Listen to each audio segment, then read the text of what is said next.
Hey guys, TokyoGirl07 here, and as my name suggests, I'm a fan of all things Japan, anime included, so I thought it might be fun to do some reviews on anime I really like.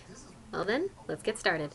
悲しいほど光り出した白い闇切り裂く翼になれ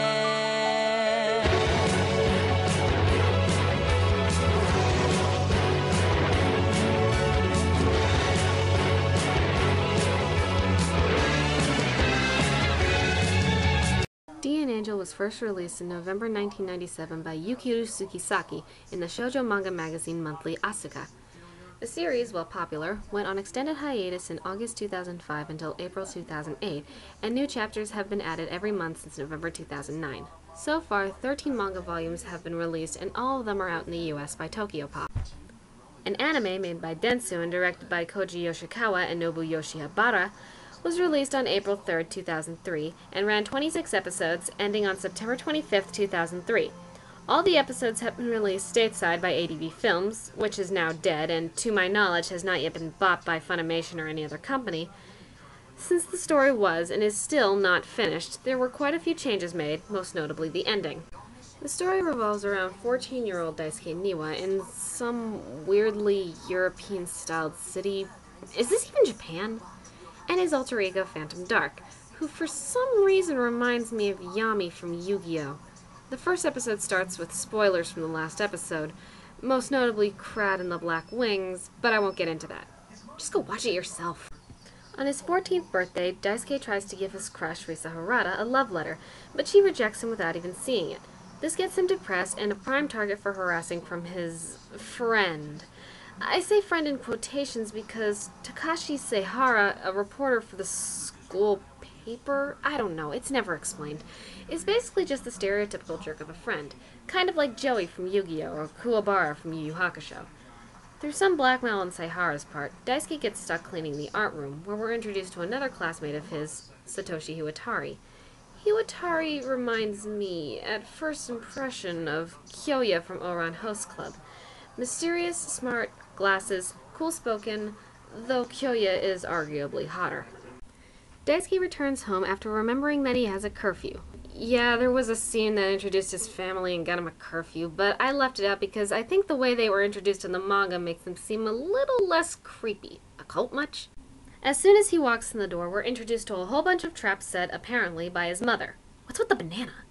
I love Daisuke's mom. She's just awesome.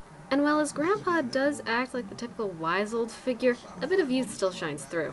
You'll notice first that Daisuke doesn't seem to have a father. No, this isn't like Yu-Gi-Oh! His father will show up, as I'll explain later. As he enters his room, aw, cute!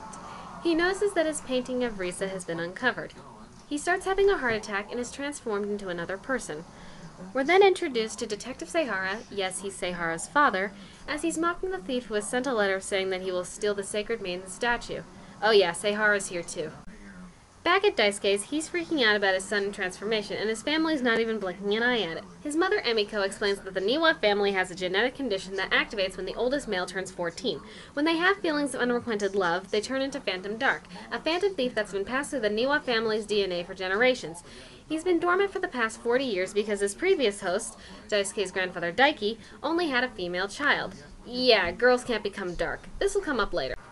Daisuke is reluctant to take on the family job, but Emiko reveals that she sent the warning letter Detective Seihara was talking about. His grandfather adds that the only way he can transform back is the Sacred Maiden.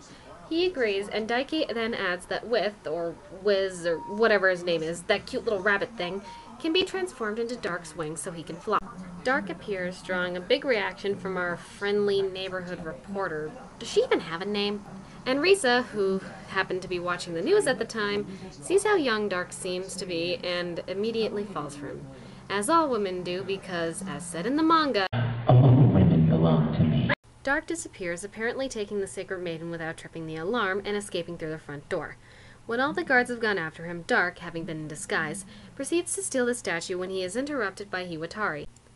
Yes, apparently he's the chief commander or something, and he's obsessed with capturing Dark, leading to a scene that has caused many a yaoi story. Well, that and that weird talk in the art room.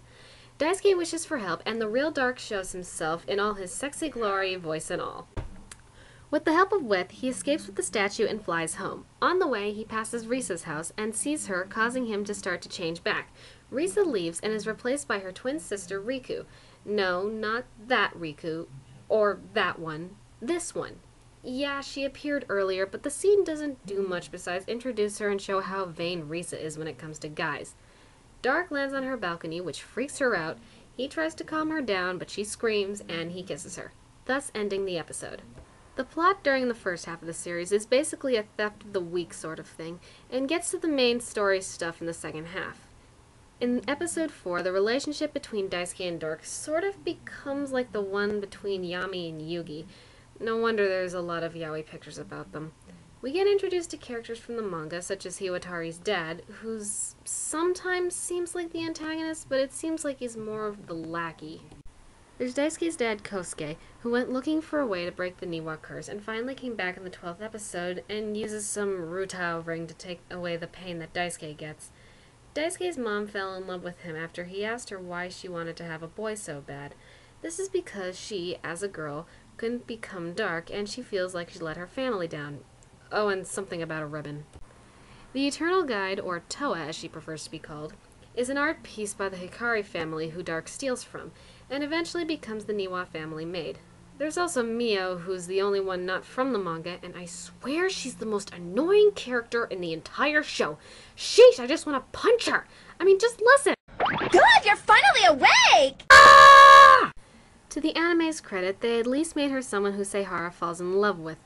So he actually has something of a love interest other than that ghost girl from episode 8. Finally, there's Crad, who is easily described in the nickname the Homicidal Blonde. Yeah, that's him in a nutshell. Oh yeah, there's also a love rectangle thing going on between the Harada twins Daisuke and Dark, but it's more complicated in the manga, and personally, I think it's better in that version. The music is just plain beautiful, especially anything sung by Shunichi Miyamoto, who sings the opening theme and the second and fourth ending.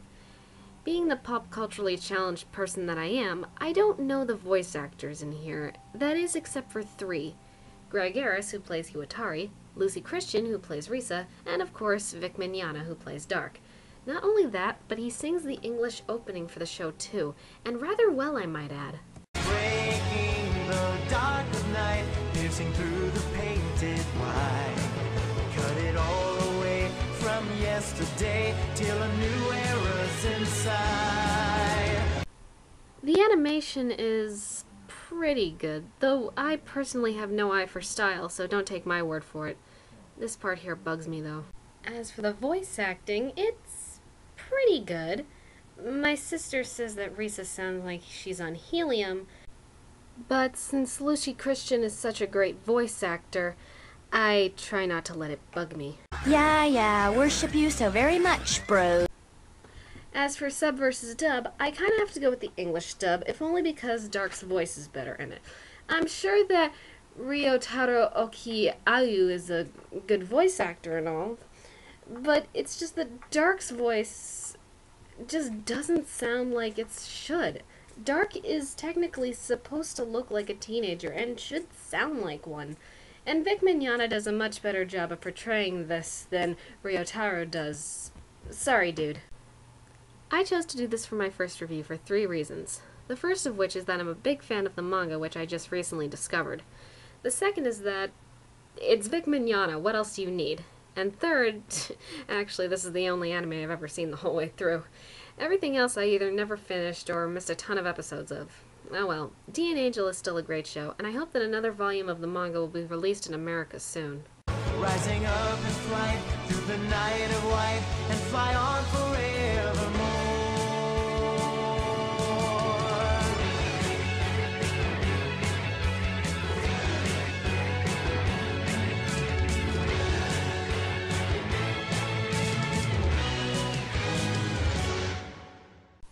Well, thanks for listening to my first ever review. I don't really have any good one-liners to end this with, so here's the opening to Fox's Escaflowne because it's the best part of the whole bad dub, and let's face it, there's like maybe 2 videos of this online. Bye!